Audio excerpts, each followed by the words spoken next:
여러분 안녕하십니까. 나우경제 브리핑의 김종훈 선입니다.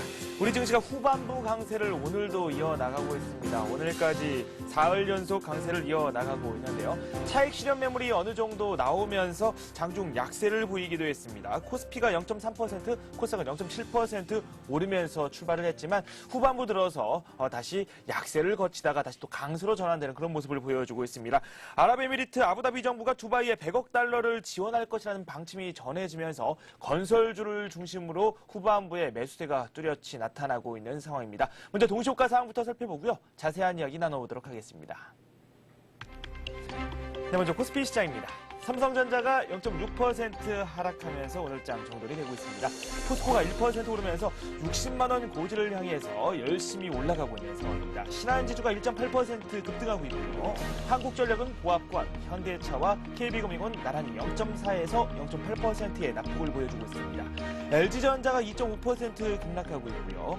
현대모비스가 1.5% 하락하면서 삼성전자라든지 LG전자 같은 대형 IT 기업주가 상당히 부진한 모습을 보여주고 있습니다. LG화학은 0.8% 오르고 있고요. SK텔레콤이 후반부에 역전에 성공했군요. 장중에 1,000원 가까이 하락하는 모습이 나오기도 했는데 다시 역전에 성공했습니다. 현대중공업은 0.2% 오르고 있습니다. LG는 보합권이고요. LG디스플레이 그리고 하이닉스는 약세입니다. 우리금융이 3.3% 급등하고 있습니다. KT가 0.3%, 신세계가 0.9% 오르고 있습니다. 롯데쇼핑이 1.4% 상승하고 있고요. 삼성화재, NHN이 2%대의 낙폭을 보여주고 있습니다. 외환은행이 0.6%, 기업은행이 2.5% 급등하고 있고요. 삼성물산 역시 3.3% 급등하고 있습니다. 현대건설 역시 4.7% 오르고 있습니다. 삼성전기는 0.9% 하락하고 있습니다.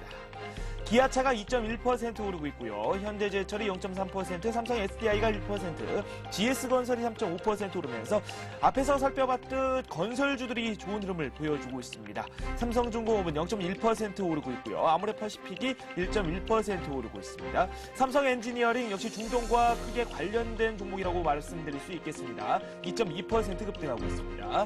그리고 호남석유가 7.4% 급등하고 있다는 점이 이채롭습니다.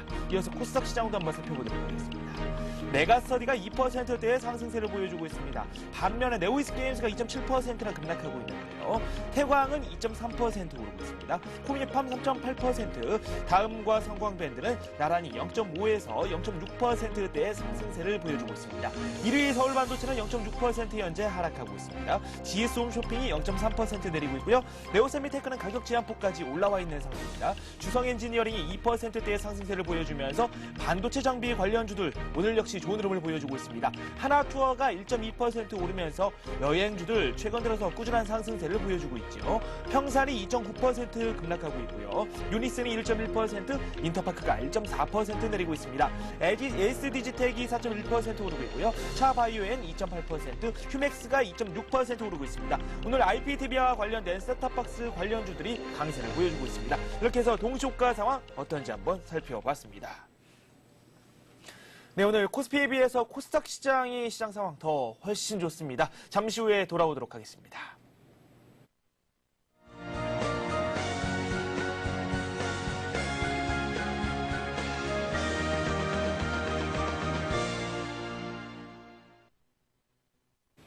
네, 오늘의 마감 시황 한번 알아보도록 하겠습니다. 스튜디오에 최은정 아나운서 나와 있습니다. 안녕하십니까? 네, 안녕하세요.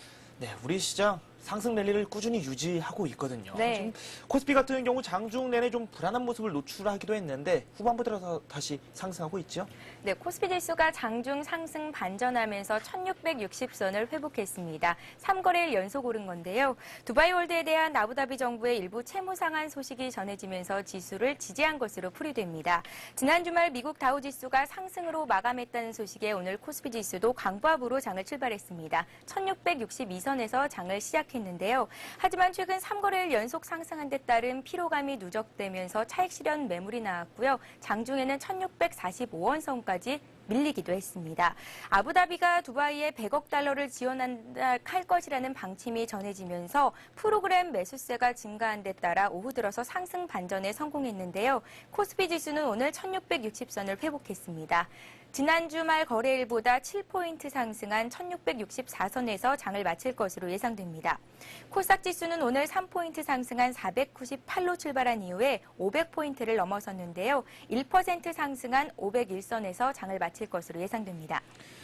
네, 오늘 8거래일 연속 프로그램 쪽에서 매수 우위가 들어오고 있습니다. 차익거래, 비차익거래 모두 현재 매수 우위를 기록하고 있는데요. 한번 수급 상황부터 한번 살펴보도록 하겠습니다. 코스피 시장부터 한번 짚어보도록 할까요? 네, 오늘 코스피 쪽에서는 개인들이 매수 주체로 떠올랐습니다. 개인들이 10거래일 만에 다시 매수 우위로 전환했는데요. 개인들은 1,309억 원 매수 우위를 기록했고요. 외국인과 기관이 팔았습니다.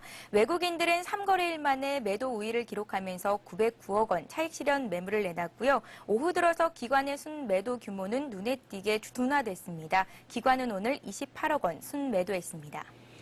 오늘 기관이 장중 내내 매도세를 이어나가다가 그 매도폭을 후반부 들어서 급속히 줄여나가는 모습을 보여줬습니다. 프로그램 제가 조금 전에 말씀드린 것처럼 매수 우위를 계속해서 기록하면서 우리 지수에 큰 영향이 되는 모습을 보여줬습니다. 이어서 코스닥 시장도 한번 살펴보도록 하겠습니다. 개인이 오늘 코스피 시장도 그렇고 코스닥 시장도 그렇고 다 주도하는 모습이 나왔거든요. 어떻습니까? 네, 오늘 코스닥 쪽에서는 개인들의 순매수세가 두드러졌습니다. 오늘 코스닥 지수는 1%대의 상승을 보여줬는데요. 개인들이 155억 원 순매수했고요. 반면에 외국인과 기관이 팔았습니다.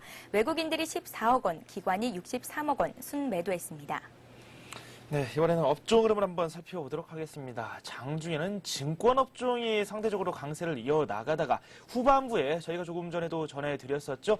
두바이에서 그 나킬에 대한 그런 채무 상환에 나설 수도 있다라는 소식이 나왔습니다. 이 바탕에는 아부다비가 두바이를 지원할 수 있다라는 그런 방침을 밝혔기 때문이기도 한데요. 이 때문에 오늘 건설주들이 좋은 흐름을 보여주기도 했습니다. 어떻습니까? 네, 오늘 업종별로는 소형주의 상승세가 두드러진 가운데 증권 업종이 강세를 보였고요. 또 장 후반 갈수록 건설주들이 강한 상승 흐름을 보여줬습니다. 두바이 정부가 두바이월드에 자금 지원을 할 것이라고 밝히면서 건설주들이 일제히 상승으로 돌아섰습니다. 철강, 금속 업종도 1%대로 올랐고요. 그 밖에 은행 업종과 유통, 종이, 목재 등도 1%대의 오름세를 보여줬습니다. 반면에 기계 업종과 전기, 전자 업종이 소폭 하락했고요. 보험 업종과 의료 정밀 업종은 1%대로 조정을 받았습니다. 증권주가 기관의 매수세에 힘입어서 상대적으로 강한 흐름을 보였습니다. 메리츠증권은 메리츠종근과의 합병 소식에 오늘 가격 제한폭까지 올랐고요. 그 밖에 SK증권이 5% 급등했고 삼성증권도 0.9% 강보합권에서 장을 마쳤습니다. 내년에 ITTB 가입자가 300만 명을 돌파할 것이라는 증권사 전망에 힘입어 관련주가 급등세를 보였습니다. 홈캐스트와 아리온 등 셋톱박스 관련주가 가격 제한폭까지 올랐고요. 베이스밴드 시스템 업체인 리노스도 오늘 7% 급등하면서 2,200원에 거래를 마쳤습니다. 구글이 직접 스마트폰 시장에 뛰어든다는 소식에 스마트폰 관련주들이 강세를 보였습니다. 애플 아이폰에 이어 구글폰까지 등장하게 되면 스마트폰 시장이 활성화될 것이라는 기대감이 작용된 것으로 풀이되는데요. 소액 결제 서비스 다날이 전 거래일보다 4% 급등했고요. 모바일 게임사 게임빌과 컴투스 역시 오늘 강보합권 내지는 2%대의 상승 흐름을 보였습니다.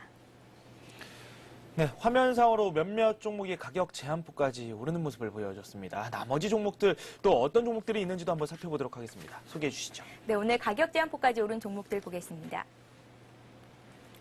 한국전력기술이 코스피 시장에 상장한 첫날인 오늘 가격 제한폭까지 올랐습니다. 한전기술은 한국전력의 자회사로 원자력 발전소 등에 들어가는 발전 설비 설계의 원천 기술을 가진 플랜트 사업체입니다. 전기 자전거가 급속도로 대중화된다는 분석에 관련주가 오늘 급등세를 보였는데요. 소형 기어드 모터 전문 업체로 전기 자전거용 모터의 개발을 완료한 SPG가 상한가까지 올랐습니다. 또 나노엔텍은 다국적 생명공학 기업인 라이프 테크놀로지와 생명공학 신제품 개발에 대한 개발 및 독점 판매 계약을 체결했다고 밝히면서 가격 제한폭까지 올랐고요. 세븐코스프는 인도네시아의 자원개발업체 지분을 인수한다는 소식이 알려지면서 급등했습니다. 네, 이어서 아시아 지역 증시도 살펴보도록 하겠습니다. 중국 증시가 상당히 많이 오르고 있습니다. 1% 넘게 상승하고 있는데요. 아시아 지역 증시 어떻게 전개가 되고 있습니까? 네, 주요 아시아 증시가 일제히 하락하고 있었는데요. 오후 들어서 반등에 성공한 모습입니다. 말씀하셨듯이 특히 중국 상해 종합지수의 강세가 눈에 띄고 있는데요. 현재 1%대의 오름세를 보이고 있습니다. 먼저 일본 증시 마감 상황부터 보겠습니다. 일본 니케이 지수는 낙폭을 상당히 많이 줄였지만 현재 약과권에서 거래가 됐고요. 약세로 장을 마쳤습니다. 오늘 일본 니케이 지수는 0.02% 하락한 1105포인트로 오후장을 마감했습니다. 일본 증시는 엔달러 환율이 88엔 중반대로 하락하면서 수출주가 약세를 보였는데요. 개장정 발표된 4분기 단칸 지수는 3분기 연속 개선된 것으로 나타났지만 기업들의 설비 투자 계획은 13% 이상 줄어들 것으로 전해졌습니다. 그 밖에 주요 아시아 증시 흐름 보겠습니다. 중국 증시는 올해 연말 추가 매수세가 그다지 적극적이지 않을 것이라는 부정적인 관측이 부각되면서 증시에 부담을 줬습니다. 시가총액 상위 종목들이 장중에는 하락하면서 낙폭을 키우기도 했는데요. 역시 두바이발 호재가 작용했습니다. 중국 상해종합지수는 상승 반전한 이후에 1%대로 오름폭을 늘렸습니다. 현재 화면상으로 항생지수와 홍콩 H지수도 강보합권에 들어서 있고요. 베트남 지수가 3%대로 급등하고 있습니다. 네, 이어서 환율 시장도 한번 짚어보도록 하겠습니다. 오늘 원달러 환율이 50전 오른 채 출발했습니다. 1164원 50전에 첫 거래가 이루어졌는데 장중에 상승세를 꾸준히 유지하다가 갑자기 확 내려왔습니다. 왜 그런지 한번 설명 좀 해주시겠습니까? 네, 1160원대 중반선에서 제한적인 등락을 거듭하던 원달러 환율이 다시 낙폭을 크게 늘렸는데요. 차트 보면서 설명드리겠습니다. 아부다비 정부가 두바이 월드의 부채 상환을 지원키로 했다는 소식이 전해지면서 하락세로 돌아섰습니다. 오늘 원달러 환율은 지난 주말 해외 외환시장에서 글로벌 달러화가 강세를 보인 영향으로 전 거래일보다 50전 오른 1164원 50전으로 장을 출발했습니다. 개장 직후 1160원 선에서 환율은 등락을 거듭했는데요. 수출 기업의 달러 매도 물량이 소폭 나오면서 내내 1165원대에서 횡보하는 모습을 보였습니다. 오후 들어 아부다비 정부와 아랍에미리트 중앙은행이 두바이 월드의 채무 상환을 위해 100억 달러를 지원키로 했다고 밝히면서 달러 매수세가 급격히 꺾였습니다. 횡보세를 보이던 환율은 순식간에 5원 가까이 떨어졌고요. 이후 낙폭을 더 키우면서 1157원 선까지 내렸습니다. 네, 오늘 원달러 환율 6원 80전 하락한 채 마감했습니다. 1157원 20전에 마감되는 모습을 보여줬고요. 다른 마감 지수 어떻게 끝났는지 한번 살펴보도록 하겠습니다. 코스피, 코스닥 모두 상승했습니다. 오늘까지 나흘 연속 상승세를 걷고 있습니다. 코스피가 0.4% 올랐고요. 코스닥은 1.3% 오르면서 코스피 1664포인트, 코스닥은 501포인트를 기록했습니다. 코스닥 같은 경우는 500포인트를 넘어섰습니다. 네, 이어서 자세한 오늘장 소식 더 알아보도록 하겠습니다. 신한금융투자의 최승훈 과장 전화 연결돼 있습니다. 안녕하십니까? 예, 안녕하십니까? 네, 우리 증시 오늘도 좋은 모습으로 마감됐습니다. 오늘 시황 좀 전해주시겠습니까? 예, 일단 외국인은 소폭 매도세를 보였지만 프로그램 매수세와 개인의 매수세로 지수는 상승 마감을 했습니다. 장중 두바이 월드 관련해서 부채를 정부에서 이제 지원한다는 소식으로 건설주가 급등하는 모습을 보이는 등 여전히 변동성은 상당히 큰 모습이었고 종목별 명암도 좀 확실히 갈라지는 모습이었습니다. 기관은 증권주의 집중적인 매수세를 보이며 이들 업종이 좀 강세를 보였고 외국인은 화학과 금융주를 위주로 매수하는 모습을 보였습니다. 최근 펀드 이동제와 거래 대금의 증가, 그리고 지수 상승 등의 호재를 바탕으로 증권주의 상승이 가장 눈에 띄는 모습을 보여주고 있었고요. 그리고 코스닥 시장은 실적 호전 IT주들 그리고 자동차 부품주들로 매기가 몰리면서 양호한 흐름을 이어갔습니다. 네, 오늘 변동이 조금 있었습니다. 오늘 개인 같은 경우 2,600억 원 가까이 순매수를 하다가 지금 1,000억 원대로 많이 줄어든 상황이고요. 기관 같은 경우도 1,700억 원 정도 매도를 하다가 또 매도 물량을 어느 정도 많이 줄여놓은 상태인데요. 수급 상황 한번 점검해 주시겠습니까? 예, 전체적으로 봤을 때 일단 만기일 이후 지속적인 프로그램 매수 유입 그리고 외국인과 기관의 2주 연속 동반 순매수가 이어지면서 지수는 안정적인 흐름을 보이고 있습니다. 국내 기업의 실적 또한 우수할 것으로 보여 이제 배당을 노린 자금도 상당 부분 있다고 보여져서 당분간 연말까지는 양호한 수급 그리고 호전된 실적을 바탕으로 수급 상황 자체는 일단 우호적일 것으로 생각이 되고요. 외국인도 역시 국내 시장 같은 경우 가격 메리트로 인해서 당분간 큰 매도세로 전환할 만한 요인이 없어 보이기 때문에 국내 시장으로의 자금 유입은 당분간은 좀 지속될 것으로 생각이 됩니다. 다만 지수에 대한 매수세보다는 일부 업종과 종목으로 매기가 몰리고 있어서 이러한 쏠림 현상은 연말까지는 좀 지속될 것으로 생각이 돼서 각 종목별 수급 체크가 좀 상당히 중요한 시기라고 좀 생각이 됩니다. 네, 배당을 노린 그런 매수가 꾸준히 들어오고 있는 상황입니다. 앞으로도 약간 우호적으로 볼 수 있지 않을까라는 그런 전망도 나오고 있다라는 소식을 전해주셨고요. 그럼 미국 증시를 한번 이야기를 해봐야 될 텐데 지금 대외적인 여건이 또 중요하지 않겠습니까? 그 미국 증시를 또 어떤 모습을 보여줄까요?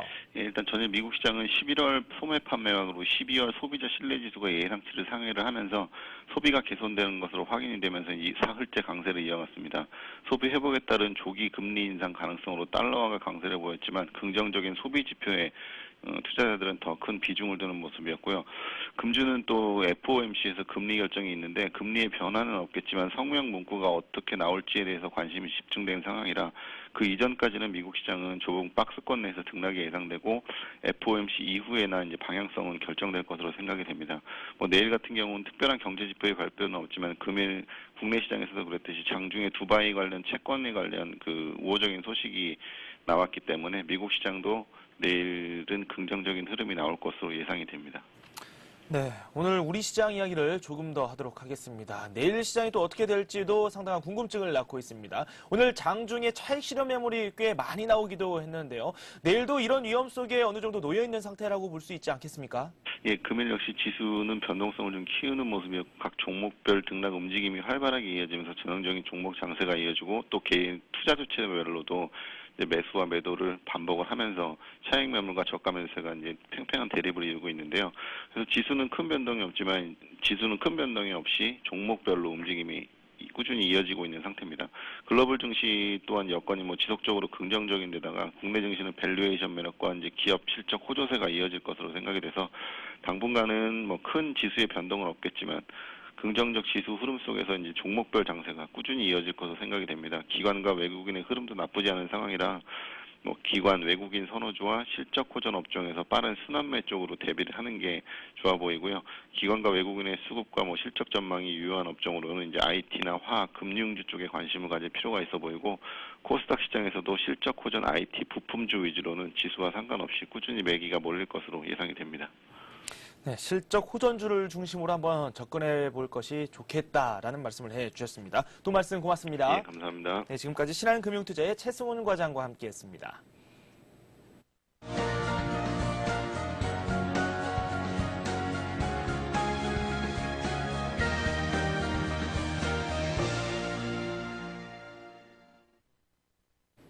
이 시각 주요 뉴스입니다.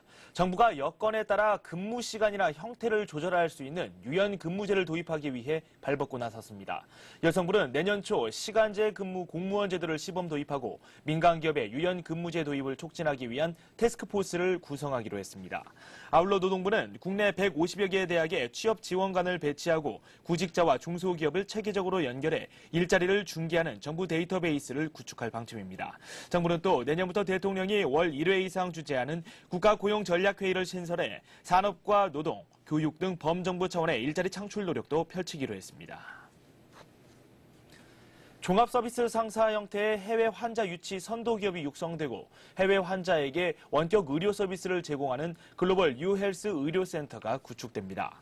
보건복지가족부는 이를 통해 내년도 해외 환자 유치를 현재 5만 명에서 7만 명으로 확대하고 생산 유발 효과를 4,900억 원으로 1,400억 원 확대할 방침입니다. 복지부는 이와 함께 저소득 계층과 차상위 계층의 자립 기반을 마련하기 위한 희망 키움 통장 사업과 행복 키움 통장 사업도 추진할 계획입니다. 또한 저출산 극복을 위해 맞벌이 부부의 보육료 지원 범위를 확대하고 둘째 이상의 자녀의 보육료 전액 지원 대상을 현행 소득 하위 60% 이하에서 70% 이하로 확대하기로 했습니다. 우리나라의 브랜드 가치가 세계 19위에서 20위에 해당한다는 조사 결과가 나왔습니다. 국가브랜드위원회는 OECD 30개 회원국을 포함한 세계 50개국을 대상으로 국가 브랜드를 조사한 결과 이같이 나타났다고 밝혔습니다. 우리나라는 통계 수치를 반영한 실체 브랜드 지수로는 19위, 설문 결과를 바탕으로 한 이미지 브랜드 지수로는 20위를 기록했습니다. 항목별로는 과학기술과 경제기업 부문이 상위권에 올랐지만 정부 효율성과 전통문화, 자연 등 경쟁력은 상대적으로 취약한 것으로 나타났습니다. 우리나라의 브랜드 지수는 OECD 회원국과 비교해 실체 기준으로는 평균치 97%, 이미지 기준으로는 89%로 대외적 이미지가 통계 실적에 못 미친다는 지적입니다. 국내 기업들이 내년에 설비 투자를 평균 6.4% 늘릴 계획인 것으로 조사됐습니다. 대한상공회의소가 전국 1,100여 개 기업을 대상으로 설비 투자 계획을 조사한 결과 이들 기업은 올해보다 평균 6.4% 늘어난 금액을 내년도 설비 투자액으로 계획했습니다. 투자를 확대하기로 한 기업들은 생산 물량 확대와 신제품 생산을 가장 큰 이유로 꼽았고 다음으로는 노후시설 개선과 신규 산업 진출 등을 들었습니다. 규모별로는 대기업이 11.2%, 중소기업은 4.8%씩 투자를 늘릴 예정인 것으로 나타났습니다. 업종별로는 철강, 금속 업종이 13.3% 늘리기로 해 가장 많았고 음식료, 전기전자 순이었습니다. 네, 연고점을 돌파할 수 있을지에 대해서 관심이 크게 쏠리고 있습니다. 아직까지는 상황이 상대적으로 우호적으로 많이 형성이 되고 있지만 각 증권사별로 우리 증시에 대해서 어떻게 접근할지에 대해서는 의견이 조금씩 갈리고 있는 상황입니다. 수급이라든지 상승 모멘텀은 아직까지 충분한 상황입니다. 하지만 우리 증시에서도 방심을 하면 안 되겠죠. 오늘 저희가 준비한 소식은 여기까지입니다. 저는 1시간 뒤에 다시 찾아뵙도록 하겠습니다. 여러분 고맙습니다.